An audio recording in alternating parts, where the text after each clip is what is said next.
Kilalanin ang ripple lip fish, isang natatanging species na may asul na dugo.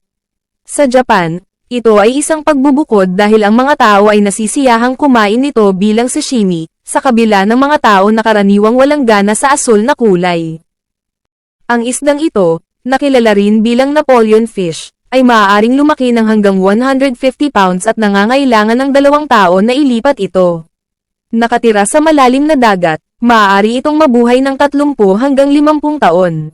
Gayunpaman, ang sobrang pangingisda ay humantong sa kalagayan nito na nanganganib.